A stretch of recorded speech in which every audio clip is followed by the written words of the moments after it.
Bahkan Nabi Muhammad mengajarkan lewat para sahabat, jangan pernah lihat siapa yang berkata. Dengarkan apa yang dikatakannya, siapapun itu. Orang yang berpikiran terbuka, dia tidak pernah melihat siapa yang berkata. Terus terang ya, saya lebih banyak membaca buku-buku filsafat, bahkan dari sahabat-sahabat yang keyakinan agamanya tidak sama dengan saya. Tetapi setelah saya mempelajari Al-Quran dengan mendalam, ternyata yang mereka katakan itu sejalan dengan apa yang saya baca dari kitab suci. Cuman eksplisit mereka tidak mengatakan itu. Kenapa? Saya percaya. Dia yang sama meliputi tubuh-tubuh yang berbeda. Dan siapa yang membangun hubungan dengan dia, pasti akan hidup intuisinya. Maka orang yang hidup intuisinya, pengetahuannya universal. Karena kebenaran salah satu cirinya adalah universal. Siapapun yang berbicara, apapun keyakinannya, kalau dia sudah mencapai kebenaran yang sama, dia akan mengatakan yang sama. Semua orang yang sudah mencicipi garam, siapapun itu pasti akan mengatakan garam rasanya asin. Universal. Jadi kalau ada orang mengatakan di kampung saya mana garam teh tepang set, nu di dahar pasti lain uyah.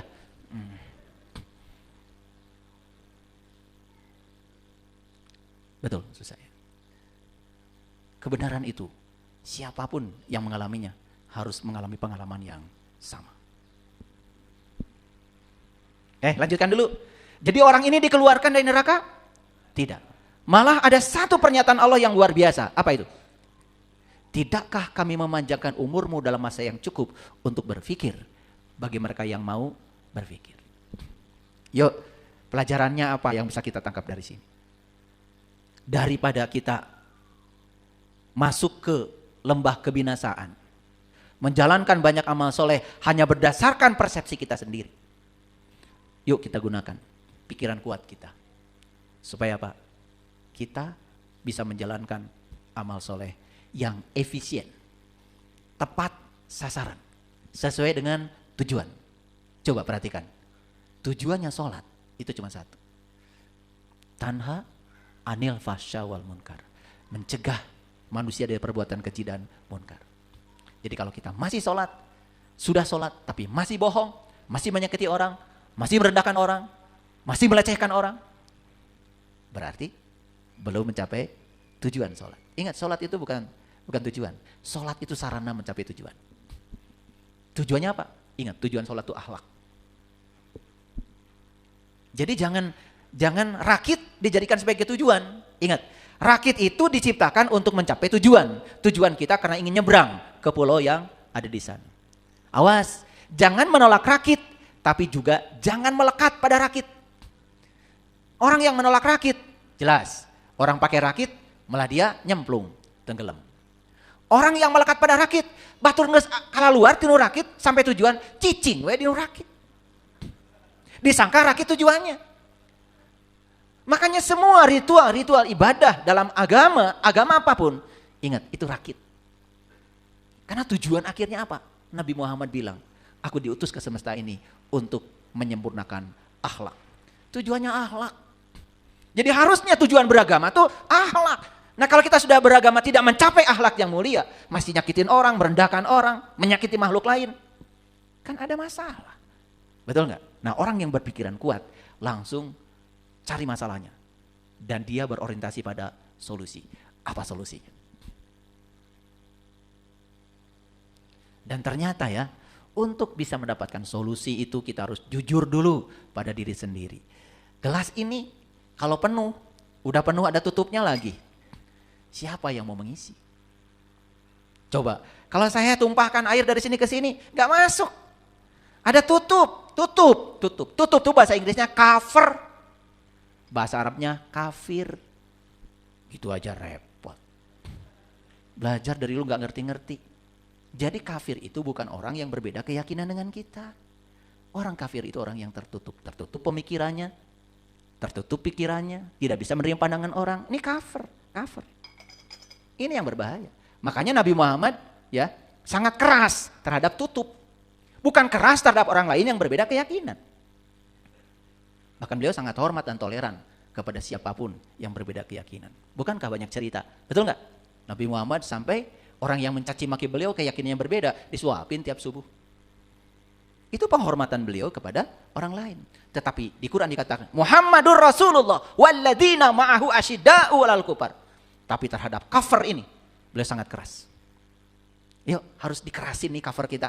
Kalau kita hari ini tertutup, berarti pikiran kita lemah. Bebaskan dari kelemahan pikiran. Dengarkan apa kata orang.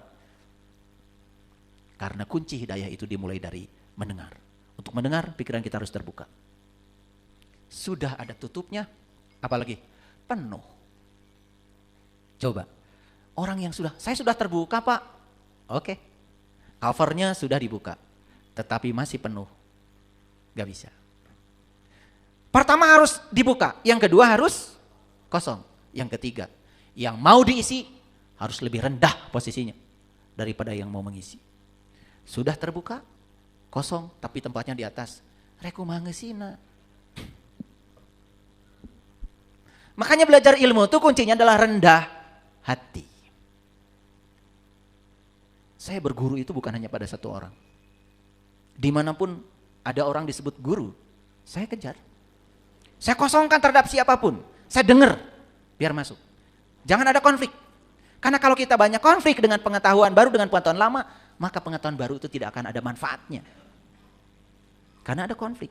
Awas, pengetahuan jangan dibenturkan. Renungi, renungi, renungi, dan jika perlu, coba. Karena kalau kita mencoba baru kita akan paham. Malam yazuk lam ya'rif. Yang tidak mengalami tidak akan pernah paham. Jadi perintahnya apa ayat ini? Perintahnya apa? Ada yang bisa ngambil kesimpulan? Yang bisa ngambil kesimpulan ke depan? Saya beri kesempatan untuk bicara. Satu lagi sebelum saya beri kesempatan ke depan. Yang kedua kata Allah, tidakkah datang kepadamu pemberi peringatan? Jadi cuma dua yang Allah sampaikan. Satu, kenapa kamu tidak berpikir? Yang kedua, kenapa segitu banyak orang yang memberi peringatan pada kamu, tapi kamu abaikan semuanya? Kenapa? Karena cover. Tutup. Lihat ya, orang yang merasa dirinya paling benar dan penuh tidak pernah mendengarkan siapapun. Makanya ya, bagi saya, guru yang sebenarnya adalah murid. Karena apa? Belajar ilmu itu dari murid. Dari sikap murid, perilaku murid, itu semua sumber ilmu. Tapi banyak selama ini terbalik. Guru di sekolah menyatakan dia gurunya. Padahal guru yang sebenarnya adalah murid yang didatangkan ke sekolah dengan segala karakternya. Guru yang kreatif, dia akan menjadikan muridnya sebagai guru. Maka dia akan menjadi pintar. Saya sudah ngomong begini sama murid saya, tapi murid saya nggak ngerti. Oh, salah pendekatan saya. Dia rubah pendekatannya. Kan dia jadi kreatif. Siapa gurunya? Murid. Paham? Oke. Saya beri kesempatan satu orang. Silakan mau membuat kesimpulan tentang ayat ini. Silakan ke depan. Kasih mic. Silakan. Silakan. Diberi kesempatan. Apa yang bisa diambil dari ayat ini? Kesimpulannya apa?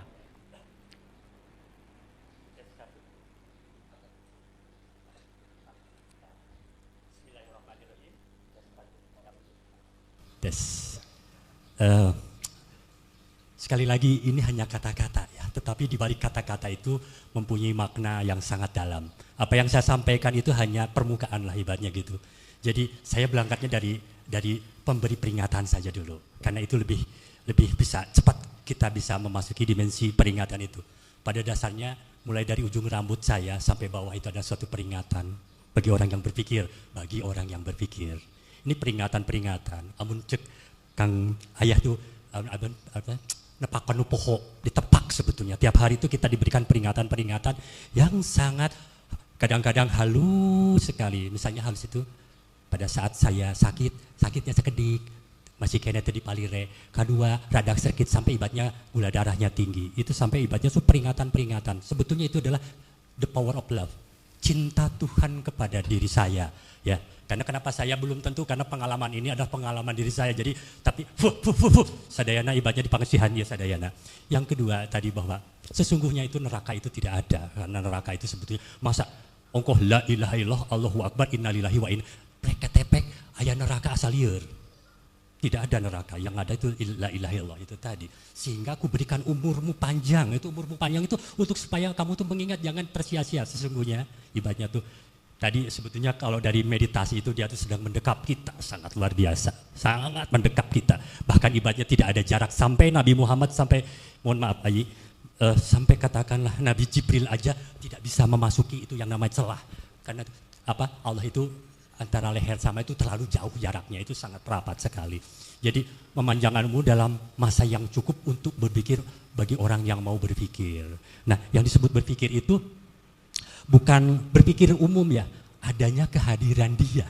Kalau saya begitu, kesadaran, keyakinan, keimanan, tapi bukan kata-kata ini.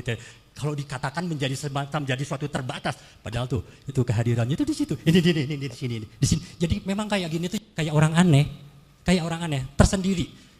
Apakah kemudian itu menjadi pilihan? Banyak kalau orang yang sebut dengan Satrio Piningit, tapi yang terpilih itu memang sangat luar biasa. Sehingga jalan pikirannya itu out of the box, di luar batas-batas. Karena memang apa? Dia itu tadi kemampuannya kreatif dan dinamis. Bahkan ada lagi mungkin maaf katakan di atas kreatif. Boleh saya bertanya sekarang, Haji? Tadi beliau mengatakan the law of attraction, hukum tarik menarik. Sampai saya sekarang gitu, kalau begitu, kalau aku gitu, aku tarik. Mohon ini rahasia saja di dalam. Aku tarik, aku hanya apa yang kamu minta. Ini perjalanan diri saya. Apa yang aku tidak minta apa-apa. Aku paksa Seno Aji, aku paksa. Aku nggak mau. Terus saya bilang, kalau nggak mau, tapi aku paksa. Boleh, baik kalau begitu. Kalau aku paksa, aku satu syaratku. Aku ingin menjadi engkau. Kalau tidak menjadi engkau, untuk apa aku di sini? Karena hukum the law of attraction, la ilaha illallah, Allahu akbar, innalillahi, itu sudah finally kok. Seperti demikian. Wabil taufiq wal hidayah. Wassalamualaikum warahmatullahi wabarakatuh. Baik. Jadi dua ya. Satu, kita harus sadar bahwa sebetulnya kita sudah diberi satu instrumen oleh Allah. Namanya pikiran. Siapa orang yang berpikir? Orang yang berpikir adalah orang yang sudah mampu menggunakan pikirannya. Kemudian siapa yang tidak berpikir? Yang tidak berpikir adalah orang yang digunakan oleh pikirannya. Beda ya? Awas, dengarkan ya kata-katanya supaya tidak meleset pemahaman. Orang yang berpikir adalah orang yang sudah mampu menggunakan pikirannya. Orang yang tidak berpikir, awas, bukan tidak mampu menggunakan pikirannya. Orang yang digunakan oleh pikiran. Kira-kira kita ini selama ini menggunakan pikiran atau digunakan oleh pikiran? Itulah sumber penderitaan kita. Karena kita digunakan oleh pikiran, bukan menggunakan pikiran.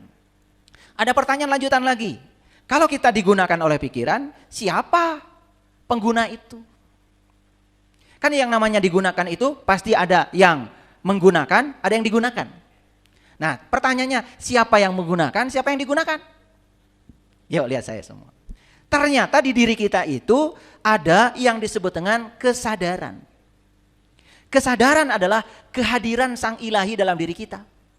Dan dia itu yang maha cerdas, yang maha tahu, yang mengarahkan kita supaya selalu berada di jalannya dia.